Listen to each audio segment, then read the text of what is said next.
আর মাত্র কয়েকটা দিনের অপেক্ষা, বছরের প্রথম সপ্তাহ থেকে শুরু হতে চলেছে গঙ্গাসাগর মেলা 2026। ইতিমধ্যেই গঙ্গাসাগর মেলাকে কেন্দ্র করে সেজে উঠেছে কপিল মুনির মন্দির প্রাঙ্গণ। নতুন রঙের প্রলেপ দেওয়া হচ্ছে মন্দিরে। মহাকুম্ভ না থাকার কারণে এবছর গঙ্গাসাগর মেলায় রেকর্ড সংখ্যক ভিড় হতে পারে বলে অনুমান করছে জেলা প্রশাসনের আধিকারিকেরা। জেলা প্রশাসনের পক্ষ থেকে গঙ্গাসাগর মেলা 2026কে সুস্থভাবে পরিচালনা করার ক্ষেত্রে একাধিক ব্যবস্থা নেওয়া হয়েছে। প্রতি বছর গঙ্গাসাগর মেলায় ভিড় নিয়ন্ত্রণে বিভিন্ন জায়গায় ড্রপ গেট ও বাঁশের ব্যারিকেড ব্যবস্থা করা হয়। এর মাধ্যমে একসঙ্গে অতিরিক্ত মানুষের প্রবেশ আটকানোর চেষ্টা করা হয়। তবে এবার সেই ব্যবস্থাকে আরও আধুনিক ও কার্যকর করতে ড্রপ গেটে বসানো হচ্ছে ট্রাফিক লাইট। মোট 40টি স্থান চিহ্নিত করা হয়েছে যেখানে এই ড্রপ গেট ও ট্রাফিক লাইট বসানো হবে।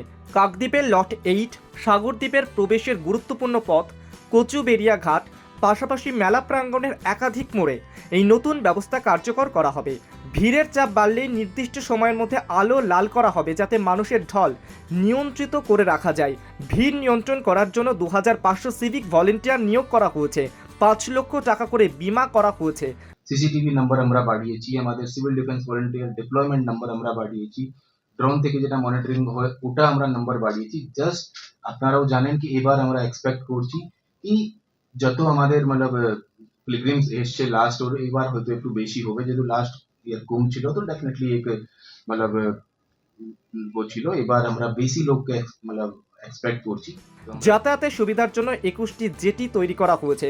গঙ্গাসাগর মেলা 2026-এর জন্য 10টি স্থায়ী জেটি এবং 11টি অস্থায়ী জেটি ব্যবহার করা হবে। দিনরাত্রি চলবে ভেসেল পরিষেবা।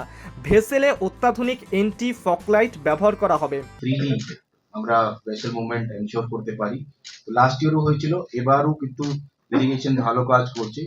বিচের ওখানে যা যা বিচ ড্যামেজ হয়েছিল ওখানেও যে বিচকে রিপেয়ার এন্ড রিক্লেম করার কথা ছিল, ইরিগেশন অলরেডি কাজ প্রায় শেষ করে দিয়েছে। ওটাও কাজ প্রায় কমপ্লিট হয়ে গেছে ও ভালো করে কাজটা হয়েছে।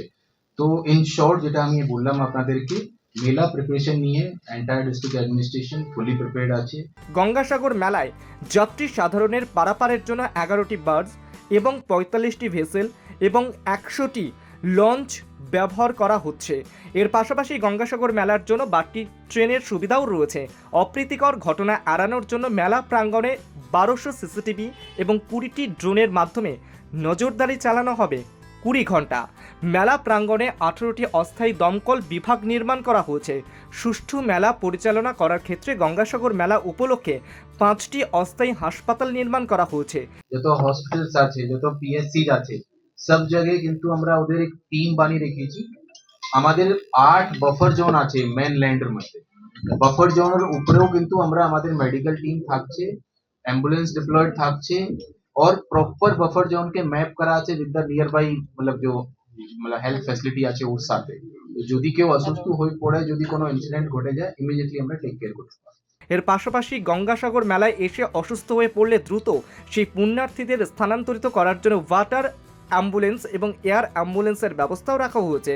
কন্ট্রোল রুম করা হয়েছে। বুধবার সাংবাদিক সম্মেলনের মাধ্যমে দক্ষিণ 24 পরগনা জেলা শাসক অরবিন্দ কুমার মিনা এবং সুন্দরবন পুলিশ জেলার পুলিশ কোটেশ্বর রাও গঙ্গাসাগর মেলা 2026-এর প্রস্তুতির বৈঠক করেছেন।